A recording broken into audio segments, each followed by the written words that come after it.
Magandang araw sa inyong lahat mga best friend, sa lahat ng mga subscriber ko, no. Ngayong araw ay ito ang ating project, yan, Kawasaki Barako. So yung gagawin natin dito, no, ay i-convert natin ito sa 4-pin, yung sikat na CDI ngayon. Ito, yan, pakita ko, yan. Yan mga best friend. Yan. Okay. Yan. Okay. So paano ba i-convert to? Okay.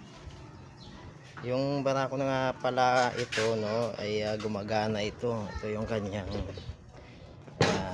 ayan, stock CDI nya. Okay. So para makita nyo na gumagana, no, tanggalin ko muna to. Dali naka-drain na yan, pantarin ko lang saglit kasi kagabi pa to naka-drain. I-change oil dapat ito. Kaya lang sabi ko wag na kasi i-convert ko muna siya sa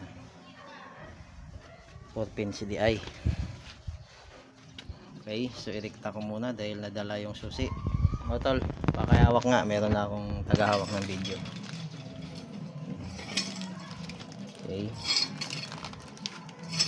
rekta ko lang to mga best friend. Yan, madali lang magrekta. Tingnan ko lang kayo ng susian. Lagay nyo lang dito sa may flasher, kulay brown. Okay,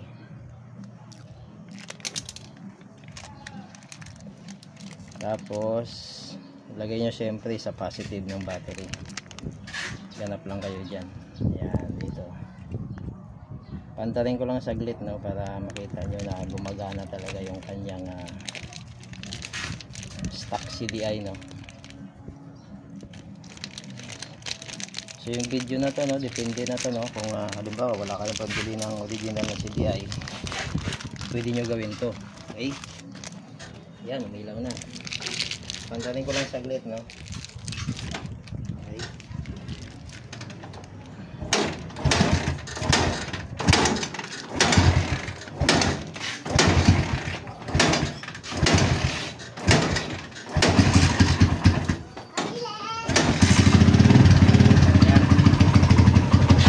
Stop na yan. Okay. So, okay, patayin na natin.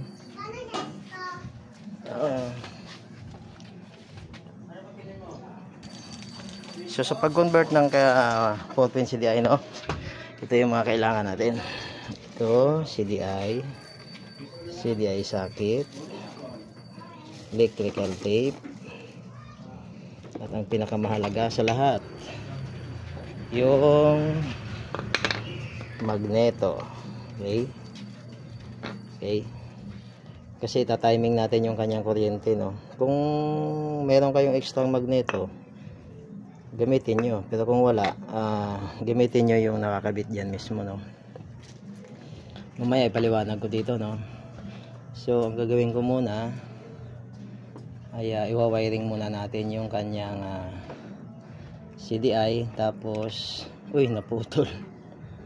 Okay, pagkatapos natin ma-wiring yung CDI, dito naman tayo sa kanyang stator, no. Okay, so wiringin muna natin. Wait lang. Okay.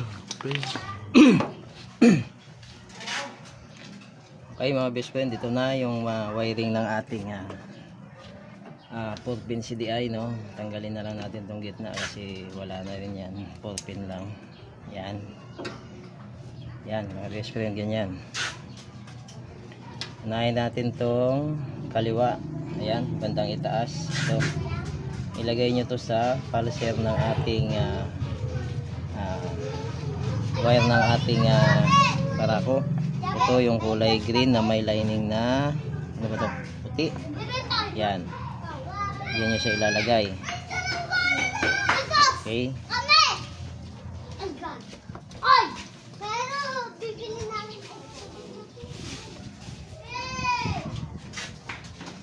Pagka halimbawa, ayan na mga best friend, ay kabit na natin yung ating bagong sakit. Kaliwa bandang itaas. Susunod na ilalagay natin itong kaliwa bandang ibaba. Ito naman ay ilalagay natin sa ating ground ng ating harness. So dahil 5 wires ito mga best friend, no, itong black na mayroong lining na yellow, ito yan, pagsasamahin natin sila nitong ayan yung brown na may lining na puti. Ayan, okay, so ilalagay ko muna. So ayan na mga best friend, nakabit na natin yung ating ground ng ating CDI socket, pinagsama. Ayan o, brown na mayroong lining na light yellow, tapos black na mayroong lining na yellow, pinagsama. Okay, then isusunod natin yung ating ito kanan bandang itaas. Ilalagay naman natin ito sa solid block. Ayan, ayan mga best friend, ayan, papunta naman ito sa ating ignition coil. Okay, kabit ko muna. Ayan na mga best friend, okay, nailagay na natin siya. So baliwalayin nyo na lang yung kulay ng wire, no? Importante dito yung posisyon ng mga wire ng ating CDI, no, CDI socket. Importante tama. Yung susunod yung kahuli-huli ang wire. Ayan, so kakabait naman natin ito sa brown wire ng ating lumang CDI. Naikabit ko na brown wire, wala na, okay na, naikabit ko na lahat. Solid tape na lang natin.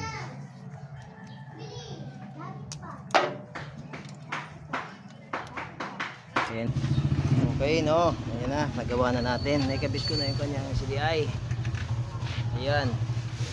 Next, nagagawin natin yung kanyang magneto. Buksan na natin. Ayan, okay, alright. Okay, ayan na, natanggal na natin yung kanyang crankcase cover. Tanggalin natin to. Okay, tanggalin ko muna. So ito na yung ating magneto kit ng ating barako. Ito yung sa kanyang stock. Yan. Yan. So kaya natin to dudukturin, no? Dudukturin. Bali yung kanyang timing mark dito, no? Ayan. Babawasan nyo lang siya. Ayan, mga ganyan. So dahil mayroon akong lumang magneto, ayan, ito mga best friend. Ayan. Yan. Ayan, bawas na yan. Bali, ginrinder ko siya. Ayan. Ayan, tingnan nyo. Ayan. Ay, kita ba? Okay. Ayan. Yan ang kanyang original. Mahaba. Ito na ngayon yung dinoktor-doktor ko, no? Ayan. Nagbawas ako ng mga kalahati nito. Ayan. Okay. So bali ito ilalagay natin dahil nagpalit tayo ng CDI, yung sikat na CDI, Lihua 4-pin CDI. Ayan. Okay, itabi ko na lang to. Okay, kunin mo kuya. Ayan, ang tigas.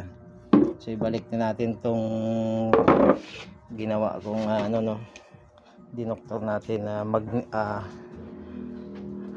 magneto. Ayan na mga best friend, ikabit na natin. Takip na lang para magkaalaman na. Sarado muna para magkaalaman agad. Okay, yan na mga best friend, ikabit na natin. Langis na lang kulang. Ay,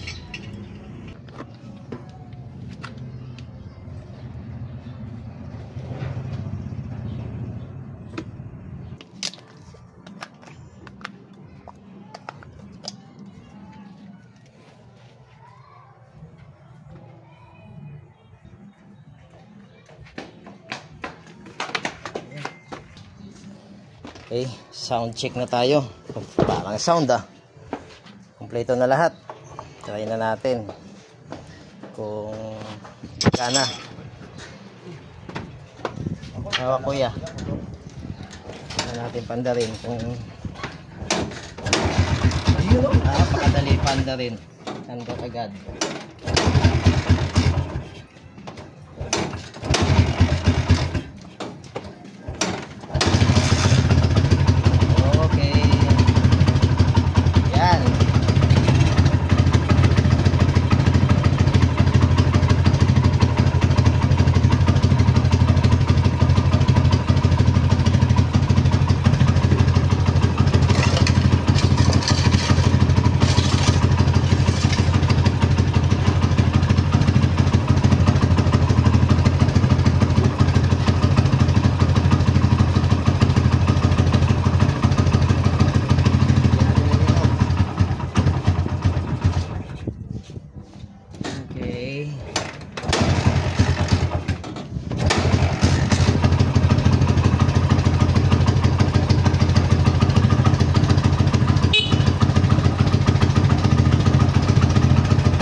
Na mga best friend, no, nagawa na natin yung pag-convert sa Barako into 4-pin CDI, no.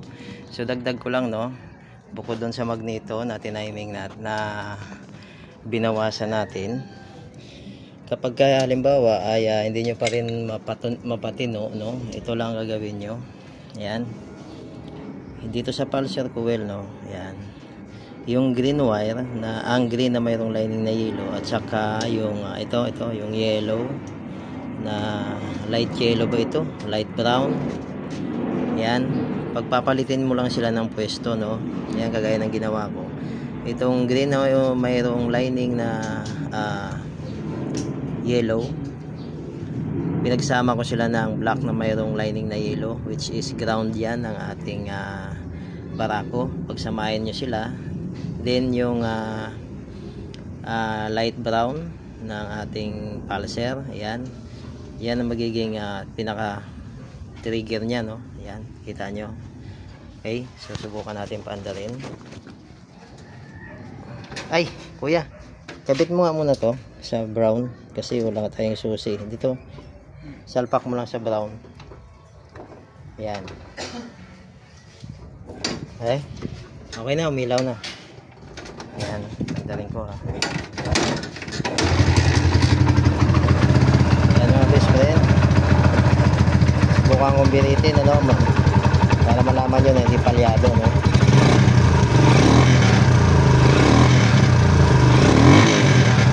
Okay, diba?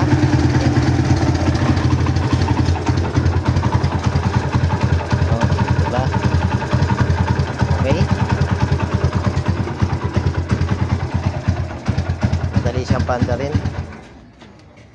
Okay, so ibalik ko na lang yung tipan nyo na lang. So ganun lang. Ay, pakibunot ko ya yung nirekta natin, bunutin mo. Ayan, okay, ganun lang kadali mag-convert ng Barako sa 4-pin CDI. Bali yung CDI na to pala ay panglipan. Ayan, okay, ganun lang siya kadali, no. Mas madali siya panda rin. Subukan nyo rin kung wala kayong pambili ng original na CDI ng Barako, no. Ayan, ito yung kanyang stock kanina. Bawasan nyo lang to. Ayan, dito. Okay, so hanggang dito na lang mga best friend. Maraming salamat.